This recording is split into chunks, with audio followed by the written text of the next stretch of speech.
ওয়ালাইকুম। ওয়ালাইকুম সালাম ওয়া রাহমাতুল্লাহি ওয়া বারাকাতুহু। ভাই ভালো আছেন? আলহামদুলিল্লাহ, আপনি কেমন আছেন? জি ভালো আলহামদুলিল্লাহ।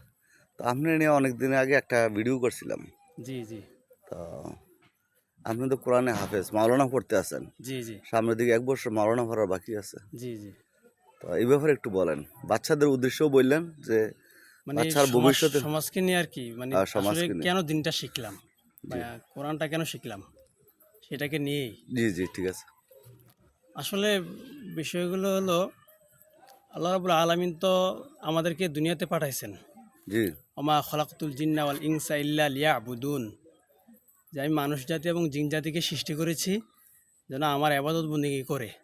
জি, তো এখন হচ্ছে আমরা মানুষ জাতি কিংবা আমাদের করণীয়টা বা আমরা কোন দিকে যাচ্ছি, আসলে আমরা কি আসলে কোরআনটাকে ধারণ করতেছি বা হাদিসটাকে ধারণ করতেছি নাকি করতেছি না, এটা আমাদের একটা প্রশ্ন থেকেই যায়।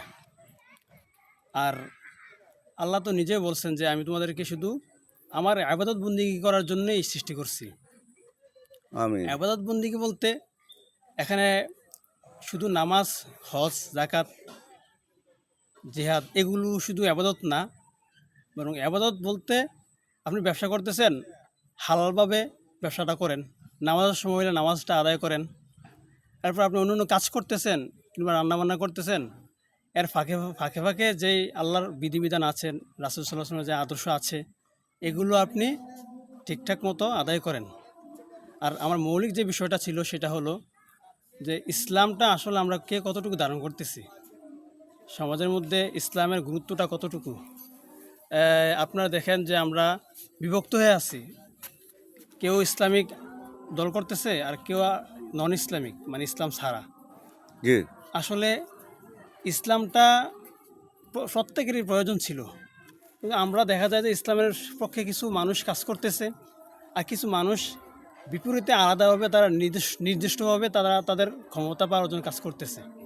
আসলে তাদেরও দরকার ছিল যে ইসলামের সাথে মিশে এসে যেন কোরআনের খেদমতটা হয়, হাদিসের খেদমতটা হয়, যেন কোরআনের খেদমতটা করে এবং হাদিসের খেদমতটা করে।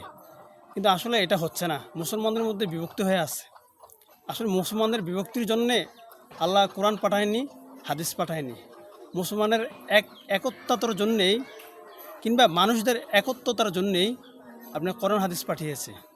যেমন মনে করলেন যে আল্লাহ একজন, রাসূলও একজন, হ্যাঁ, আপনার কোরআনও একটি। তো মৌলিকভাবে সবগুলো মিলে লা ইলাহা ইল্লাল্লাহু মুহাম্মাদুর রাসূলুল্লাহ, এই বাক্যটাকেই সারা পৃথিবীর মধ্যে মানুষের কাছে পৌঁছানো কিংবা ইসলামটাকে মানুষের পৌঁছানোই আল্লাহ তাআলার বিষয় যেটা ছিল আর কি, আল্লাহর যেই হুকুম ছিল এটাই ছিল। আজান হয়ে যাইতেছে, ভালো থাকবেন। দোয়া রইল অন্য বাকি সময় আবার।